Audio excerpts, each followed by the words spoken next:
और बढ़ते आगे, बीजेपी ने जेन-ज़ी को साधने के लिए बनाई खास कमेटी। बड़ी खबर आपको बता रहे हैं, नितिन नवीन, स्मृति ईरानी और विनोद तावड़े को इसकी बड़ी जिम्मेदारी मिली है। तीनों नेताओं को बीजेपी की जेन-ज़ी आउटरीच टीम में बड़ी जिम्मेदारी दी गई है। हर्ष सांघवी हैं और ओपी चौधरी को भी जेन-ज़ी अभियान की कमान जो है वो मिली है, यानी कि बड़ी जिम्मेदारी मिली है। युवा वोटर्स को जोड़ने के लिए बीजेपी का युवा संवाद अभियान, यानी कि कुल मिलाकर कहीं न कहीं जेन-ज़ी बच्चों को साधने की कोशिश में बीजेपी, भारतीय जनता पार्टी ने भविष्य की राजनीति और नए दौर के वोटर्स को साधने के लिए अपनी रणनीति तेज कर दी है। पार्टी ने जेन-ज़ी यानी 14 से 25 साल के युवाओं तक अपनी पहुंच बढ़ाने के लिए एक विशेष हाई प्रोफाइल टीम का गठन कर दिया है। इस विशेष टीम में बीजेपी के राष्ट्रीय अध्यक्ष नितिन नवीन, राष्ट्रीय महामंत्री स्मृति ईरानी, विनोद तावड़े जैसे दिग्गज नेताओं को शामिल किया गया है। इसके अलावा गुजरात के गृह राज्य मंत्री हर्ष सांघवी और छत्तीसगढ़ के मंत्री ओपी चौधरी समेत कई अन्य युवा और प्रभावी नेताओं को इस आउटरीच पहल का अहम हिस्सा बनाया गया है। पार्टी का मकसद है इस अभियान के जरिए सीधे कॉलेज कैंपस और युवाओं के बीच में जाकर उनसे संवाद स्थापित करना। तो देखिए, इस बड़ी टीम में स्मृति ईरानी जो कि राष्ट्रीय महामंत्री बन चुकी हैं, नितिन नवीन के नई टीम में हर्ष सांघवी जो कि गुजरात के गृह राज्य मंत्री हैं वो भी शामिल हैं। मनोहर केशरी मेरे संवाददाता इस बड़ी खबर पर जुड़ चुके हैं। मनोहर, देखिए, वाकई एक तरफ राहुल गांधी जेन-ज़ी बच्चों को साध रहे हैं, एक तरफ बीजेपी ने तो कमेटी बना ली है। अब ये बताइए, इस कमेटी में क्या कुछ खास होने वाला है जेन-ज़ी बच्चों के लिए?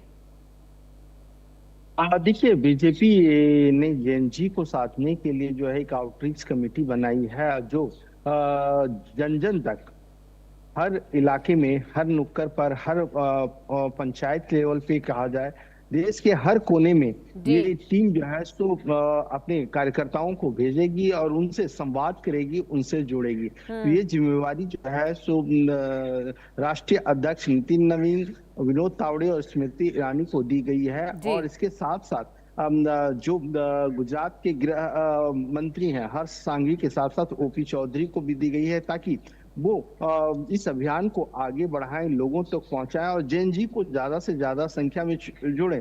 याद होगा कि जब सीजेपी प्रोटेस्ट हुआ था और उसके बाद प्रधानमंत्री नरेंद्र मोदी इंस्टाग्राम से लगातार जेन-ज़ी और यंगस्टर को हाई फ्रेंड्स करके संबोधित करते आए, लगातार जोड़ते आए। और अब जब कांग्रेस वर्सेस बीजेपी हो चुकी है, तो आज जब प्रेस कॉन्फ्रेंस के दौरान संबित पात्रा ने कहा कि हम युवाओं को जोड़ने के लिए आंदोलन चलाएंगे, खास करके वंदे मातरम को लेकर के। वो कह रहे थे कि वंदे मातरम को लेकर के जिस तरह से आज नए पदाधिकारियों के साथ नितिन नवीन की बैठक हुई है, तो इस बैठक में कहा गया है कि युवाओं को जोड़ा जाए, एक आंदोलन के रूप में खड़ा किया जाए। तो युवा सबसे पहली प्रायोरिटी है और इसलिए एक विशेष टीम जो है आउटरीच टीम गठित की गई है। जी बिल्कुल। और देखिए मनोहर, सबसे बड़ी बात तो ये हो जाती है कि आज पुणे में भी छात्रों की गूंज कार्यक्रम में राहुल गांधी शामिल होने जा रहे हैं, वो रवाना भी हो चुकी है। कहीं ना कहीं कांग्रेस हो, बीजेपी हो, आम आदमी पार्टी हो, अब सब बच्चों से संवाद करें। वो जानते हैं कि फ्यूचर में वोटर्स यही हैं। अब ऐसे में देखिए, क्या कुछ खास विषय होने वाला है, क्या कुछ मुद्दा होने वाला है, ताकि ग्राम पंचायत से लेकर शहरों तक कहीं ना कहीं जेन-ज़ी बच्चों पर पकड़ ये पार्टियां बना सके। क्या कहेंगे इस पर?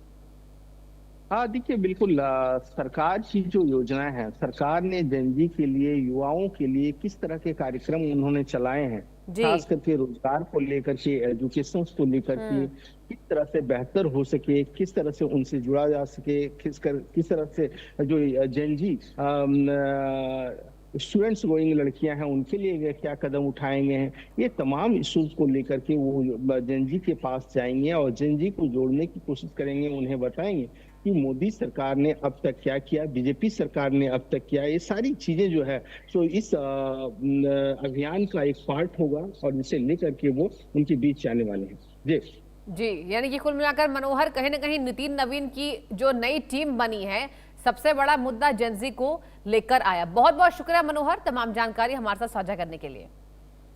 और बड़ी ब्रेकिंग आपको बताएंगे, पुणे पहुंच चुके हैं कांग्रेस नेता राहुल गांधी। पुणे में राहुल गांधी के छात्रों की गूंज कार्यक्रम होने वाला है, जिसके लिए वो रवाना हो चुके हैं।